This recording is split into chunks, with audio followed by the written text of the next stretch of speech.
Creative climate change. Creating animations from nature and waste. It's just growing. Climate change is killing the plants. Can Zach save it? Stay tuned to find out. Oh no, oh boy.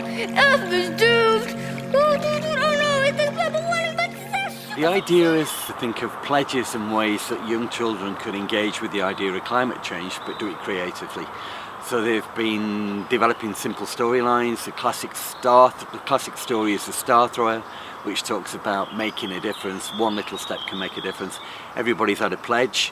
The pledges have been put up in the trees around this woodland area.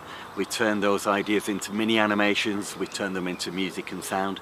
We've used two types of animation: stop frame animation using objects, and we've also then worked with a little bit of time-lapse animation, which is used for if children don't want to draw so much. Stop frame animation.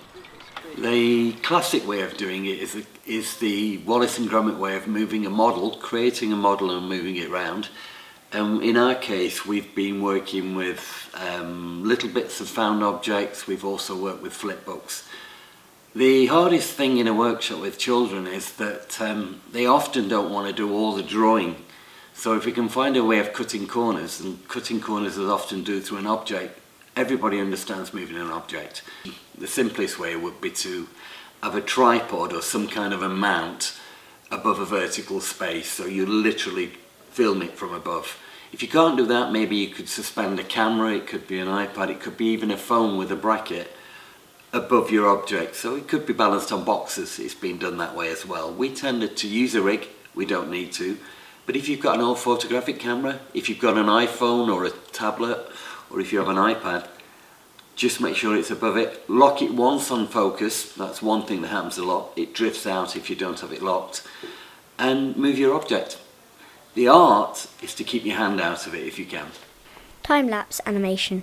If you were to do a time-lapse animation, you might do that because, for example, they want to draw or they want to write words. It's simple because we keep the hands within the frame. That means that everything that you do is captured. We don't edit it, we use it as is. And actually I find that really effective in a school or in a big classroom environment. So it's literally just put the camera above the desk, let the hands do the work, let the drawings appear, let the images appear, and then move to the next frame. We might slide the paper off frame and move to another piece of paper, but it's very effective. You might find that you suddenly get 2 or 3 minutes of animation captured in a very short period of time, and it's really good and simple. Recording voiceovers for an animation. To record voiceovers or people singing, anything like that, requires really just getting whoever's going to be doing the voiceover to almost perform to the visual that they're seeing. It's amazing that even people that have never done it before kind of get that concept very, very quickly. Equipment you need. An iPad with free software, stop frame animation software, will do exactly the thing as long as it's focused. The only other issue is lighting. The biggest issue if you use natural light is because we live in Britain.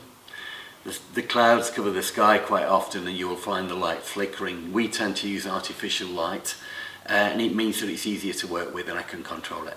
And the main thing is to have a story, a very simple theme or objects you can move around.